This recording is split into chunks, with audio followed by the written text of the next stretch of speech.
Hello aspirants, this is Zaheer and welcome you back to SSB crack exams. News channels में छाया हुआ है कि एक हिस्टोरिक सा कदम या फिर एक हिस्टोरिक सा इवेंट हमें देखने को मिलेगा कि पहली बार वर्ल्ड बैंक का ग्रुप ऑफ ऑर्गेनाइजेशंस के हेड या फिर प्रेसिडेंट जो है वो इंडियन ओरिजिन के एक पर्सन बनने वाले हैं, दैट इज अजय बांगा साहब। तो आज के इस वीडियो में हम जानने की कोशिश करेंगे कि एक्चुअली अजय बांगा जी हैं कौन और ये वर्ल्ड बैंक इंस्टीट्यूशंस काम किस तरीके से करते हैं, उनका सिलेक्शन किस तरीके से हुआ, इन सभी से रिलेटेड इंपॉर्टेंट से इन्फॉर्मेशन आज के इस वीडियो में देखने को मिलेगा। तो आइए वीडियो को शुरू करते हैं। तो न्यूज़ चैनल्स में छाया हुआ था कि अजय बांगा जो कि इंडियन अमेरिकन है, यानी कि इंडियन ओरिजिन ही है। तो इंडियन अमेरिकन है जो कि फॉर्मर मास्टर कार्ड के सीईओ रह चुके हैं। ही हैज़ बीन अप्रूव्ड और he has been appointed as the world bank's 14th president on Wednesday, recently जो हुआ। और उनका टर्म जो है वो जून 2 को स्टार्ट होगा और आने वाले 5 साल तक वही कंटिन्यू करेंगे। इनसे पहले यानी कि अभी करंटली डेविड माल्पास साहब हैं, अमेरिकन इकोनॉमिस्ट, तो उनका टर्म जो है वो जून 1 2023 को खत्म होगा। तो इमीडिएटली जून 2 को अजय बांगा जी जो हैं वो बन जाएंगे वर्ल्ड बैंक के प्रेसिडेंट। तो नो डाउट हमारे हिंदुस्तानियों के लिए बहुत ही गर्व की बात है, क्योंकि कई इंटरनेशनल इस तरीके के टॉप ऑर्गेनाइजेशंस और वर्ल्ड के एमएनसीज के हेड इंडियंस ऑलरेडी हो चुके हैं। मैं आपसे वो इन्फॉर्मेशन भी आगे शेयर करने की कोशिश करूंगा। थोड़ा बहुत हम पहले वर्ल्ड बैंक के बारे में बात करते हैं। बहुत ही इंपॉर्टेंट सा एक इंटरनेशनल ऑर्गेनाइजेशन है। वर्ल्ड वॉर 2 के बाद जो इंटरनेशनल रिकंस्ट्रक्शन के लिए जो वर्ल्ड इकोनॉमीज ने मिलकर डिसीजन लिया हुआ था, that is in Brayton would conference 1944, उसी का रिजल्ट हमें देखने को मिलता है कि 2 इंटरनेशनल लेवल के फाइनेंशियल इंस्टीट्यूशंस का एस्टेब्लिशमेंट हुआ था। एक था इंटरनेशनल मॉनेटरी फंड, तो दूसरा था वर्ल्ड बैंक। ये दोनों का काम एक ही है कि इंटरनेशनल फाइनेंशियल सिस्टम को वो कहीं ना कहीं देख रेख में रखें, और जहाँ कहीं पर भी रिकंस्ट्रक्शंस वगैरह के ज़रूरियात हो, नेशन बिल्डिंग में जहाँ कहीं पर भी ज़रूरत हो, वहाँ पर फाइनेंशियल सपोर्ट और लेंडिंग देने के लिए यहाँ पर आते हैं। तो वर्ल्ड बैंक का इनिशिएटिव या फिर वर्ल्ड बैंक की जर्नी भी उसी 1940 से ही शुरू हुई थी। पहले बहुत ही स्लो इनका स्टार्ट था, लेकिन 1947 से इन्होंने पेस जो है वो ज़बरदस्त तरीके से पकड़ा हुआ था और पहला लोन उन्होंने फ्रांस को दिया हुआ था, क्योंकि वर्ल्ड वॉर 2 के बाद यूरोपियन इकोनॉमीज पूरी तरीके से गिर चुकी हुई थी। उनके रिकंस्ट्रक्शन के लिए ही खासकर वर्ल्ड बैंक और आईएमएफ जैसे ऑर्गेनाइजेशंस बनाए हुए थे। तो ओवरऑल अगर हम बात करें तो 1944 में ब्रेटन वुड कॉन्फ्रेंस के बाद उनका एस्टेब्लिशमेंट होता है। 1946 से 1967 के बीच एक बिल्डर और इंजीनियर की तरह वर्ल्ड बैंक ने काम किया। जहां कहीं पर भी रिकंस्ट्रक्शंस के, इंफ्रास्ट्रक्चर डेवलपमेंट के, जहां कहीं पर भी लेंडिंग्स थे, वहां पर वर्ल्ड बैंक ने लेंड किए हुए थे, खासकर यूरोपियन कंट्रीज में। 1968 से लेकर 1981 तक खासकर पॉवर्टी पर वर्ल्ड बैंक वालों ने ध्यान रखा हुआ था। 1982 से लेकर 1994 जो कोई भी ट्रांजिशनल इकोनॉमीज हैं उन्हें ज्यादातर मदद करने की कोशिश की हुई थी वर्ल्ड बैंक ने। हमारे इंडिया का भी आप एग्जांपल ले लीजिएगा, 1991 में जो इकोनॉमिक क्राइसिस आया हुआ था, वहां पर भी वर्ल्ड बैंक वालों ने बहुत ज्यादा मदद इंडिया की हुई थी। और सिंस 1995 से लेकर अब तक भी सस्टेनेबल डेवलपमेंट और ग्लोबल पार्टनरशिप के लिए वर्ल्ड बैंक काम कर रहा है। वर्ल्ड बैंक दरअसल एक ऑर्गेनाइजेशन नहीं है, it is actually group of 5 international institutions. In 5 institutions को मिलाकर वर्ल्ड बैंक का ग्रुप कहा जाता है। तो सबसे पहला और सबसे पुराना इंस्टीट्यूशन जो है वो आईबीआरडी है, international bank for reconstruction and development. 1944 में इसका एस्टेब्लिशमेंट हुआ था, लगभग 189 इसका करंट मेंबरशिप है। दूसरा जो है 1960 में आईडीए यानी कि इंटरनेशनल डेवलपमेंट एसोसिएशन। तीसरा जो है वो 1956 में हुआ, that is International Finance Corporation. चौथा 1966 International Centre for the Settlement of Investment Disputes. और पांचवा आखिरी वाला MIGA, that is Multilateral Investment Guarantee Agency. तो इन 5 इंस्टीट्यूशंस को मिलाकर ही वर्ल्ड बैंक इंस्टीट्यूशन कहा जाता है। अभी की पोजीशंस की अगर हम बात करें तो यहाँ पर भी इंडियंस डोमिनेट कर रहे हैं। अभी करंटली डेविड माल्पास साहब अमेरिकन इकोनॉमिस्ट हैं, तो ही इज करंट प्रेसिडेंट, जो कि जून 1 को उनका कार्यकाल हो जाएगा। तो हमारे अजय साहब यहाँ पर बैठ जाएंगे। साथ ही साथ मैनेजिंग डायरेक्टर और सीनियर वाइस प्रेसिडेंट भी आप कह सकते हैं, एक्सेल वैन ट्रोस्टेनबर्ग साहब हैं। ये डच और ऑस्ट्रियन ओरिजिन के हैं।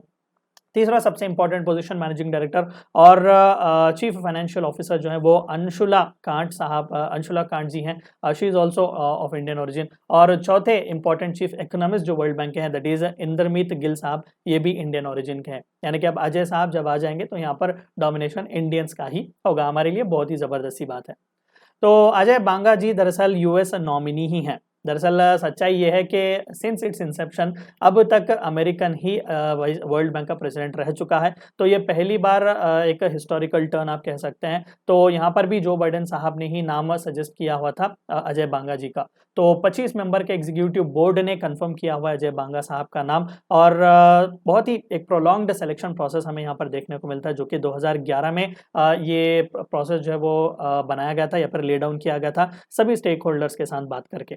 और सिंस एस्टैब्लिशमेंट यानी कि वर्ल्ड वॉर 2 के बाद ही ये बैंक जो है वो ज़्यादातर अमेरिकन ही लीड करते रहे हैं। तो दरअसल अजय बांगा साहब हैं कौन? देखिए, पैदाइश तो इंडिया की ही है उनकी, करंटली 63 ईयर्स के वो हैं और अर्ली करियर भी उन्होंने यहीं पर स्टार्ट किया हुआ था। यूएस की सिटीजनशिप उन्हें मिली 2007 में and since then he has been American Indian आप कह सकते हैं, फिर इंडो अमेरिकन आप कह सकते हैं। और मोस्ट रिसेंटली वो उन्होंने सर्व किया हुआ है as vice chairman of General Atlantic, एक यूएस इक्विटी फर्म जो कि बहुत ही बड़ा दिग्गज है जनरल अटलांटिक, उसके वाइस चेयरमैन की तरह वो करंटली काम कर रहे थे, रिसेंटली वो सर्व किए हुए थे। साथ ही साथ फाइनेंस और डेवलपमेंट के एक बहुत बड़े दुनिया के माने जाने एक एक्सपर्ट माने जाते हैं, जिन्होंने इंटरनेशनल चेंबर ऑफ कॉमर्स के ऑनररी चेयरमैन की तरह सर्व किया हुआ है पिछले 2 साल, दैट इज फ्रॉम 2020 टू 2022। और कहा जाता है कि डेविड मालपास जी जो कि करंट चीफ हैं, उनके रेस में एक लौते सोल कंटेंडर माने जाते हैं अजय बांगा साहब। There was no other name to that position. 2016 में भारत सरकार ने उन्हें पद्मश्री से नवाजा हुआ है, that is third highest civilian honour. और कहा जाता है कि खुद जो बाइडेन जी जो कि करंट यूएस के प्रेसिडेंट है, उन्होंने ही लेट फरवरी में अजय बांगा साहब का नाम जो है वो रिकमेंड किया हुआ था। ऐसा ही थोड़ी ना इतने बड़े पोजीशंस जस्ट रैंडमली आपको मिलते हैं, कई पापड़ भी बेलने पड़ते हैं। तो बांगा साहब ने लगभग 96 गवर्नमेंट्स के साथ बातचीत की हुई है सिंस हिज नॉमिनेशन, और 8 कंट्रीज वो विजिट कर चुके हुए हैं। 3 वीक का एक वर्ल्ड टूर भी वो कर चुके हैं, जहां पर अलग अलग गवर्नमेंट के ऑफिशियल्स, बिजनेस लीडर्स और सिविल सोसाइटी ग्रुप्स के साथ उन्होंने बात की हुई है, यानी कि बहुत ही ज्यादा होमवर्क उन्होंने किया हुआ है। और लगभग 39,546 माइल्स का उन्होंने जर्नी जो है वो की हुई है to meet all this important persons. और साथ ही साथ चंद इंपॉर्टेंट पर्क्स भी उन्हें मिलेंगे, no doubt world bank group के जो कि वो प्रेसिडेंट बनेंगे, तो साथ ही साथ वो international bank for reconstruction and development के बोर्ड ऑफ एग्जीक्यूटिव डायरेक्टर्स के चेयरमैन भी बनेंगे, और ऑटोमेटिकली वो एक्स ऑफिशियो चेयरमैन भी बनेंगे बोर्ड ऑफ डायरेक्टर्स के फॉर इंटरनेशनल डेवलपमेंट एसोसिएशन और बाकी के फ्यू अदर इंपॉर्टेंट बोर्ड्स के भी। तो क्या सिर्फ अजय बांगा साहब हैं जो कि इतने या फिर इतने स्तर पर ऊंचे पहुंचे हुए हैं? बाकी के भी कई सारे इंडियंस और इंडियन ब्लड हमारा पूरे दुनिया भर में लीड कर रहे हैं। चंद एग्जांपल्स मैं आपको यहाँ पर दे सकता हूँ कि माइक्रोसॉफ्ट के सीईओ करंटली वो भी इंडियन ओरिजिन के ही हैं, सत्या नादेला जी। अल्फाबेट यानी कि गूगल की जो पेरेंट कंपनी है, सुंदर पिचाई जी उसे हेड कर रहे हैं। अडोब जो कि बहुत ही जबरदस्त इंटरनेशनल एमएनसी है, उसे भी हेड करने वाले एक इंडियन ही है, शांतनु नारायण साहब। आईएमबी के भी हेड यहाँ पर आप देख सकते हैं, सीईओ अरविंद कृष्णा साहब है। स्टारबक्स जो कि बहुत ही फेमस है यंगस्टर्स में, तो लक्ष्मण नरसिम्हन जी हैं। और साथ ही साथ कई सारे इस तरीके के इंटरनेशनल ऑर्गेनाइजेशंस के हेड्स और सीईओज जो है वो इंडियन और इंडियन ओरिजिन के ही लोग हैं। और रिसेंटली भी ट्विटर के भी सीईओ बने हुए थे पराग अग्रवाल जी, बाद में इलन मस्क जी ने उन्हें रिप्लेस किया खुद से। तो थ्रू दिस कई सारे इंडियन जो है वो लीड कर रहे हैं international organisations, and we hope कि इसी तरीके से हिंदुस्तान का परचम और भी ऊंचा रहे। वीडियो को एंड करने से पहले मैं आप सभी को एक बार याद दिला दूं कि एसएसबी क्रैक एग्जाम्स के पास एसएसबी इंटरव्यू से related full fledge online course available है, बहुत ही अफोर्डेबल प्राइसेस में अवेलेबल है। एक बार जाकर जरूर चेकआउट करें, अपने फ्रेंड्स के साथ भी इन्फॉर्मेशन जरूर शेयर करें। We provide you courses like NDA, CDS, AFCAT, Territorial Army, MNS, CAPF and Warrior 10 is a code which you should use so that you get 10% discount. Meet you next time. Until then, stay healthy, stay safe. Thank you for watching my video. जय हिंद। अगर आप एक defence aspirant हैं और SSB interview, NDA, CDS, एफकेट जैसे exams के लिए prepare कर रहे हैं, तो आप एसएसबी क्रैक एग्जाम्स के कोर्स को चेक करना ना भूलें। आप हमारी लर्निंग एप्लीकेशन को गूगल प्ले स्टोर से भी डाउनलोड कर सकते हैं।